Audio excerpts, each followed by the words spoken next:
The visitor at midnight. It was a dark and stormy night.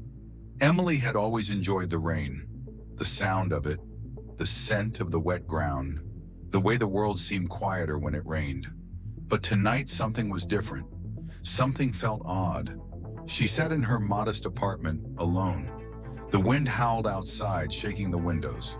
She was ready to retire to bed when she heard a tap at the door. It's too late for guests, she thought. It was nearly midnight. She hesitated, wondering if she should just ignore it. Another knock, louder this time. Her heart started to rush. Who would be out there at this hour? She stepped slowly to the door, her heart beating in her ears. The knocking persisted, relentless, almost urgent. When she opened the door, there was no one. Confused, she peered down and discovered something peculiar. A little crumpled piece of paper lay on the ground, just outside the entrance. She grabbed it up. There was something scrawled on it in untidy handwriting. "Help me. They are observing me. Don't allow them in."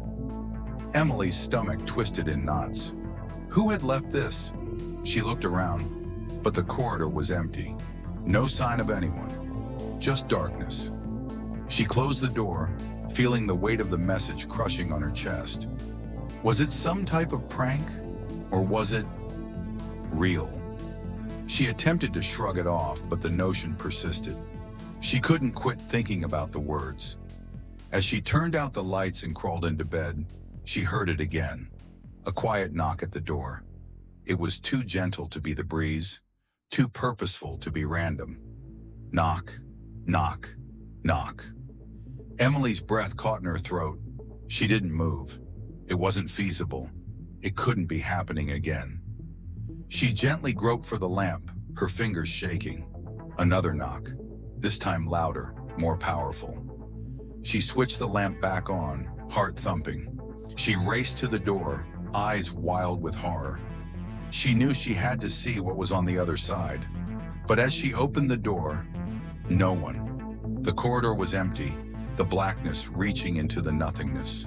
She stood still, trying to make sense of it. Then her phone buzzed on the table behind her. She grabbed it up, still shaken. It was a text message from an unknown number.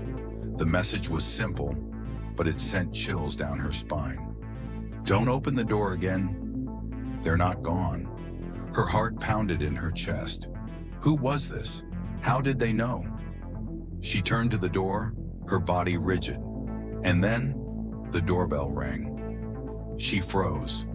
The bell sounded again, and this time, it was different. It wasn't simply the sound of a doorbell. It was the sound of something else. Something waiting. She stepped approaching the door carefully, her hands trembling. The closer she came, the more the air surrounding her seemed to push in, choking her. Her fingers clasped around the chilly doorknob, and in that moment, she heard it, a whisper from behind her. "You shouldn't have opened the door." Her breath caught. The whisper wasn't simply in her ear, it was in her mind. As she twisted the handle, the door creaked open, revealing nothing but darkness. The hallway was vacant, but suddenly something caught her attention. A little shadow moving fast across the floor, right beneath the door. Emily gasped, moving back. The shadow paused at the foot of the door, and then, slowly, it began to rise.